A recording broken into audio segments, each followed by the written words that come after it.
14e point, l'élévation et la sécurité du niveau de vie des agriculteurs et le souci de la qualité des aliments.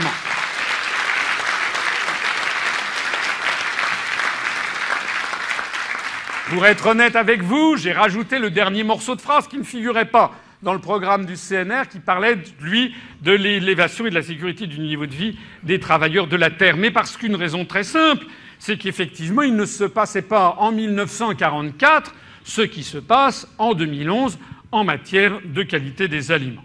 Je rappelle que l'évolution du nombre d'agriculteurs français au cours de la période 62-2006 a été la suivante et que nous allons, en 2030, nous n'aurons sans doute plus d'industrie, mais nous n'aurons plus d'agriculteurs.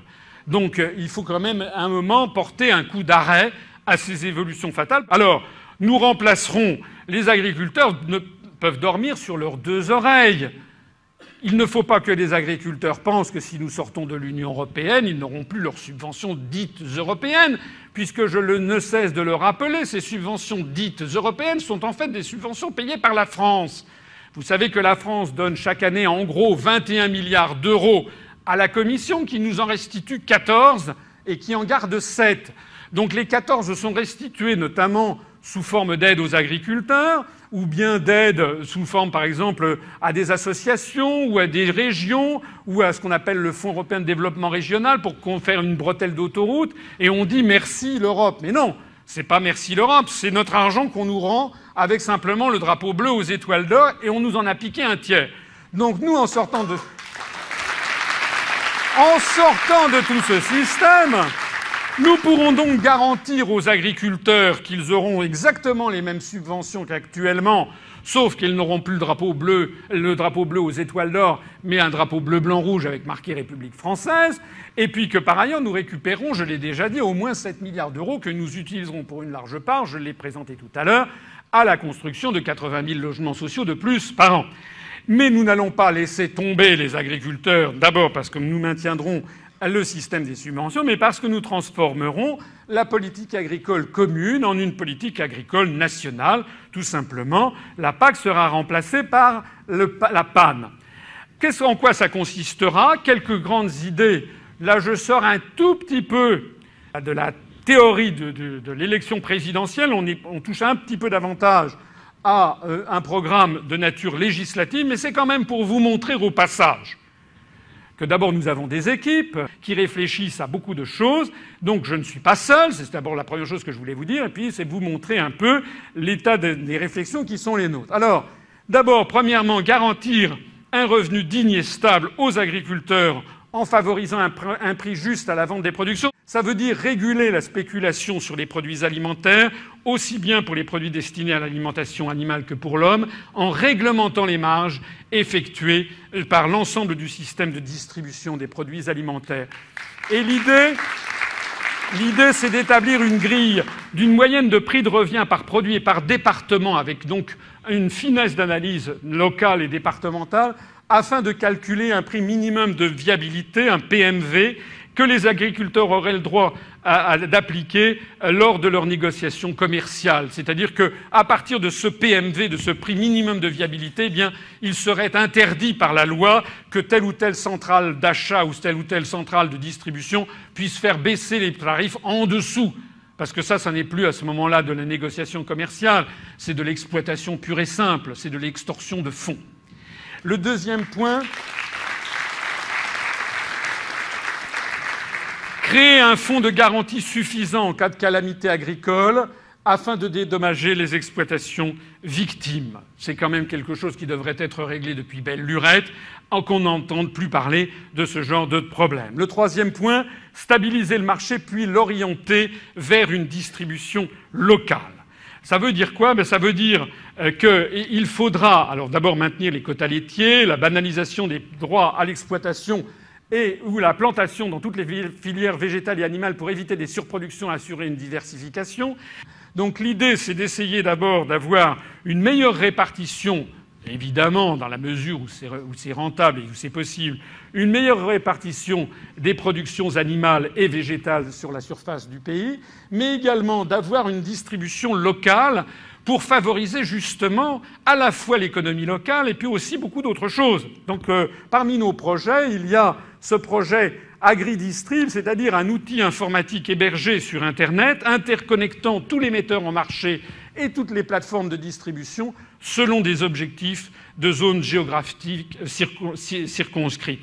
Moi, je vois que j'ai une maison de campagne dans la Nièvre. Quand je vais à Cosne-sur-Loire au magasin Auchan, eh bien, il y a quelques années encore, les tomates venaient du Chili ou de je sais pas quoi, alors qu'à Cosne-sur-Loire, à 2 kilomètres de là, eh bien, il y avait un marché où on mangeait des tomates absolument merveilleuses. Donc ça, c'est pas normal.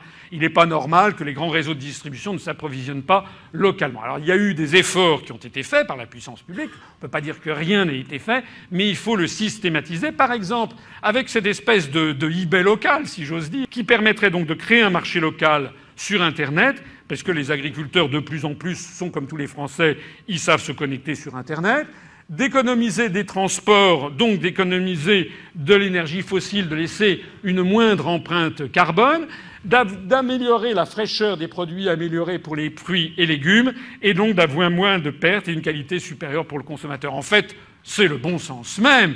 Et ce bon sens sera d'autant plus favorisé que, comme nous serons sortis de l'Union européenne, eh bien, nous pourrons là aussi empêcher ou freiner les importations de produits qui sont importés, par exemple, au moment, en pleine saison des pommes en France. Eh bien, on n'a pas forcément besoin d'importer des pommes qui se situent à 5000 km de là. Quatrième point, garantir l'autosuffisance alimentaire nationale et participer à la sécurité alimentaire mondiale.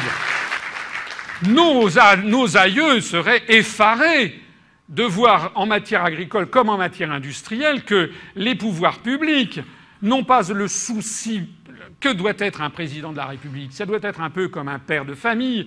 Lui, c'est sa grande famille, si j'ose dire, c'est l'ensemble du peuple français auquel il est redevable de sa gestion. Il doit quand même se dire à un moment, mais il faudrait quand même que je sois sûr que tous les Français puissent s'habiller. Actuellement, s'il y a une coupure, par exemple, si d'un seul coup il n'y avait plus de transport de navires et d'avions, ou bien si la Chine entrait en révolution, ou bien s'il y avait le blocage du détroit de Malacca en Asie du Sud-Est, eh bien, les Français n'auraient pratiquement plus rien pour s'habiller. Donc il y a quand même un problème. Alors c'est pareil en matière alimentaire. C'est le b.a.-ba. Enfin, depuis que le monde est monde, si vous relisez Sun Tzu, par exemple, ou si vous remontez à la plus haute antiquité, les stratèges doivent savoir que d'abord, il faut assurer l'autosuffisance alimentaire de son propre peuple, en tout cas y veiller.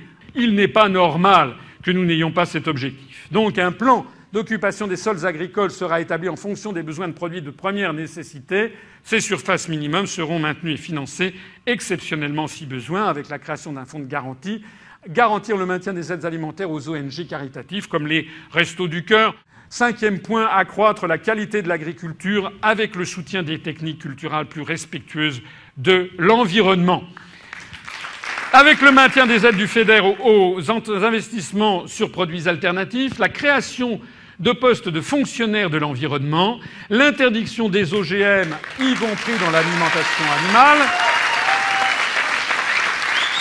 Je ne vous apprendrai pas que là aussi c'est cohérent avec notre programme de sortir de l'Union européenne, puisque justement l'Union européenne nous a imposé d'introduire des OGM en France, vous le savez, et d'ailleurs sous astreinte de 1 600 000 € par jour de retard. Et donc, au cours de l'année 2010, il y a eu encore 6 espèces d'OGM en matière de maïs qui ont été imposées par la Commission à l'Europe, ce qui nous permettra là aussi d'évincer la grande féodalité que sont les grandes féodalités que sont BASF ou Monsanto.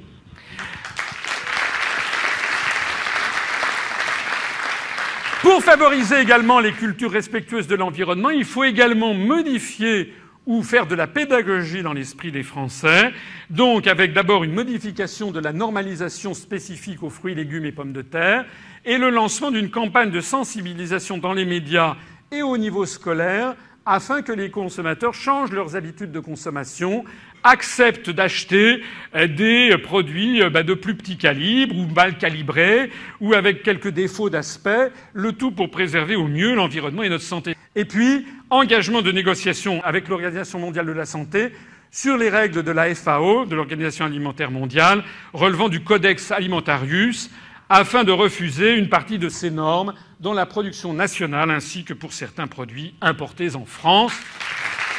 Vous connaissez certainement cette problématique. Favoriser le développement de la recherche en refinancement l'expérimentation, notamment de l'INRAP, des chambres d'agriculture et d'un certain nombre d'autres organismes dont les moyens manquent cruellement, avec des budgets qui sont régulièrement revus à la baisse depuis 10 ans. Pourtant, il y a des miracles qui sont obtenus depuis maintenant un certain nombre d'années. Enfin, des miracles, ça n'est pas des miracles, c'est tout simplement le fruit de la recherche, où on développe des produits phytosanitaires issus de produits naturels et puis des techniques culturales alternatives, comme vous le savez, ce que l'on appelle l'agriculture, non pas forcément biologique, mais l'agriculture raisonnée, et également des travaux sur la génétique où l'on croise des supports végétaux naturellement résistants au parasitisme, sans avoir du tout recours après à des produits chimiques, uniquement en bénéficiant d'une recherche génétique accrue sur ces produits. Il ne s'agit pas d'organismes modifiés par la science, il s'agit simplement de croiser des trucs existants déjà dans la nature. Septièmement, assurer des prix raisonnables aux consommateurs avec un objectif qui est que le budget alimentation des ménages ne devrait pas dépasser 15% de leur budget global. Huitièmement, favoriser le recyclage des produits alimentaires non conformes. Il y a des quantités et des quantités de déchets alimentaires qui sont en permanence perdus. Neuvièmement, assurer la gestion sociale en créant à l'intérieur de Pôle emploi une cellule spécialisée au recrutement de la main-d'œuvre saisonnière par région. En parallèle, pour les régions dépourvues de main-d'œuvre locale disponible, créer des logements d'accueil adéquats, instaurer une aide humaine pour accompagner les installations des jeunes agriculteurs. C'est un énorme défi qui s'ouvre à la France. Nous avons un véritable problème de nature psychologique et morale qui frappe le monde agricole. Actuellement, vous avez vu de plus en plus d'agriculteurs quittent la terre, même des gens de famille qui sont installés depuis des générations et des générations qui d'un seul coup jettent le gant. Vous savez que on déplore un suicide par jour dans le monde agricole. Donc il y a un véritable soutien qui doit être fait aux jeunes agriculteurs pour favoriser leur installation, y compris à ceux qui ne sont pas membres d'une famille d'agriculteurs d'origine, en créant des postes d'assistants sur les 12 premiers mois d'une installation pour éviter, un peu comme il y a des business angels pour les PME, eh bien de faire un petit peu la même chose pour favoriser la réimplantation d'agriculteurs, parce qu'on ne peut pas tolérer de voir disparaître totalement l'agriculture en France, et puis également accorder une retraite minimale décente aux agriculteurs qui ont une durée de cotisation pleine. Je rappelle que 40% des agriculteurs français gagnent moins que le SMIC, et ça n'est pas normal.